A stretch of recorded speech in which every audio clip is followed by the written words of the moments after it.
ایک وفد ہے جو یہاں خیبر پختونخوا ہاؤس میں چیئرمین پاکستان تحریک انصاف جناب بیرسٹر گوہر صاحب، ہمارے بہت ہی محترم اسد قیصر صاحب، نیازی صاحب، خواجہ صاحب، ان تمام جو ہے ذمہ داران کے ساتھ ہم نے ملاقات کی ہے، اور جماعت اسلامی کے وفد میں میاں محمد اسلم صاحب جماعت اسلامی کے نائب امیر ہیں، سابق MNA ہیں، اور ان کے ساتھ ڈاکٹر مشتاق صاحب جو ہمارے آزاد جموں و کشمیر کے امیر ہیں وہ، اور نصر اللہ رندھاوا صاحب جو ہمارے اسلام آباد کے امیر ہیں وہ اس میں شامل ہیں، شکیل ترابی صاحب بھی ہیں۔ دیکھیں، آج ہمارے یہاں حاضر ہونے کا تو بہت ساری باتیں، ظاہر ہے کہ جب بھی سیاسی عمل میں ہم آگے بڑھتے ہیں تو ملک کے حالات پر، بین الاقوامی حالات پر اور عوام کے حالات پر تبادلہ خیال ہوتا ہے، لیکن جس بات پر سب سے زیادہ ہمارا فوکس تھا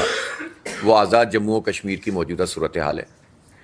اس وقت صورتحال یہ ہے کہ عملاً آزاد جموں و کشمیر مکمل طور پر بند ہے، لاک ڈاؤن کی کیفیت ہے،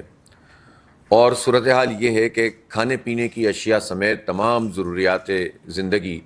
کی جو اشیاء ہیں ان کی قلت ہے۔ اور افسوسناک بات یہ ہے کہ یہ جو بھی دھرنا ہے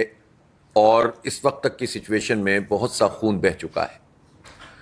یہ پاکستان کے لیے، پاکستان کے عوام کے لیے آزاد جموں و کشمیر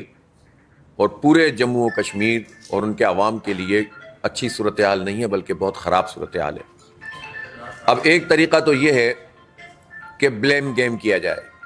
ایک طریقہ تو یہ ہے کہ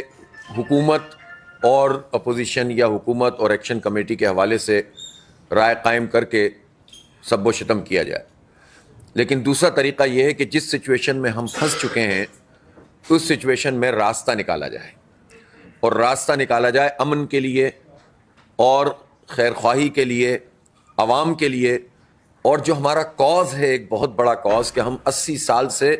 اور اس سے بھی بہت پہلے سے جد و جہد کر رہے ہیں، خاص طور پر کشمیری عوام آزادی کی جد و جہد، اور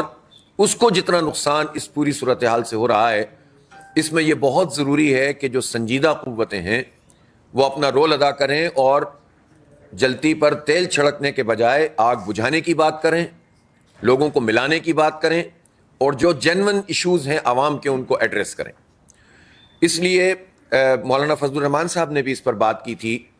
اور میں نے بھی اس پر بات کی تھی،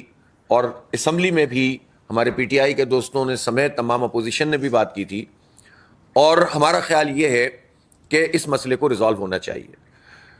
تو جب میں نے یہ بات کی تھی، ثالثی کی پیشکش کی تھی، تو ہمیں جوائنٹ ایکشن کمیٹی کی طرف سے بھی اس کا خیر مقدم ہوا تھا۔ پھر ہم نے اپنی پارٹی